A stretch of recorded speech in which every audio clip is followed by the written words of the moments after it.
Good movie season started early this year.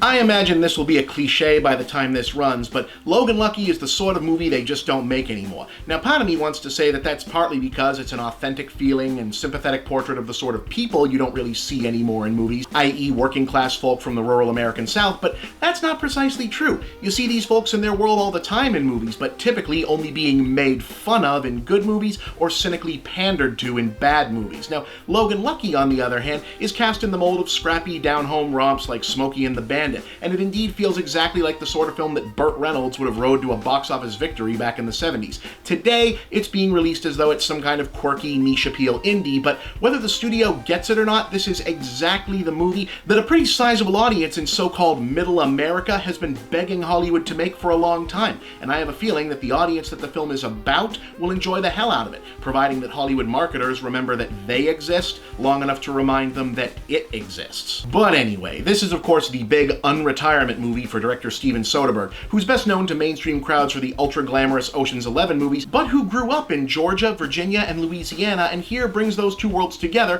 for what is effectively a blue-collar, redneck riff on the big heist genre. Centered on Channing Tatum as a recently unemployed West Virginia construction worker who hatches a complex scheme to rob the NASCAR box office vaults at the Charlotte Motor Speedway alongside Adam Driver as his one-armed Iraq vet brother during the biggest race of the year. Now, the genius gimmick at work is that both the film and the characters are keenly aware, both on a narrative and meta level, of how they and their settings are going to be perceived. We're dropped into the main story with little extraneous background on the players, so when it turns out that these seemingly dim dudes with their almost cartoonish southern fried accents and matter-of-fact grounding in the world of NASCAR, country fairs, John Denver, and child beauty pageants are actually smarter, in some cases a lot smarter, then we assume it's not just a gag, it's a key part of the story, as we realize the nominal villains of the piece are making the same mistakes that we did, and the heroes were counting on it. Now that whole don't underestimate the cleverness of a country boy undercurrent also informs the scheme itself, and while it'd be a spoiler to give any of it away here, discovering just how much of the big plan is grounded in the characters' specific understanding of how their community actually operates, or given the state of things in the country and economy that the film is pretty frank about, fails to operate, is both a joy and also poignant, and it makes it feel all the more real. As a result, what could have been cloying or corny plays out with authenticity and gravity even in what's ostensibly a comedy. There's a sequence that more or less concludes the second act involving Tatum's daughter in a pageant performance that should by all logic be the corniest, most cloying thing in the film,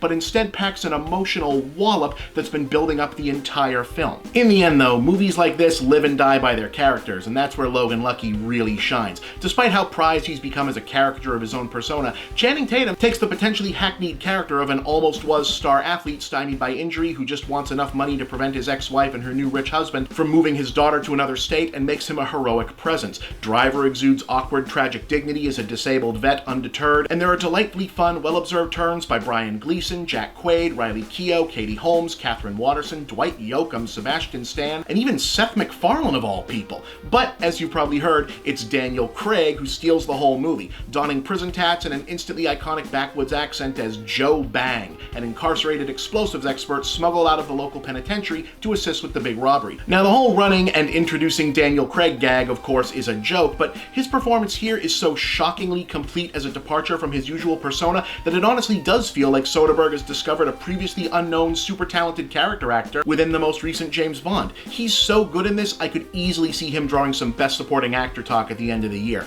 Logan Lucky is probably the best overall movie I've seen all summer. It's funny as hell, it's poignant, it's sweet, and it's at once weighty and topical without being preachy or political, which is a tough but necessary line to walk when telling a story that's fundamentally about a people and the place they come from. And yeah, I say again, sincerely, this is a movie that is just flat out good and that I recommend to everybody from all walks, but if you are among those who feel like Hollywood just hasn't shown any genuine affection to quote-unquote heartland of America lately, this might be the film that you in particular have been really waiting for. 4 stars, don't miss this one.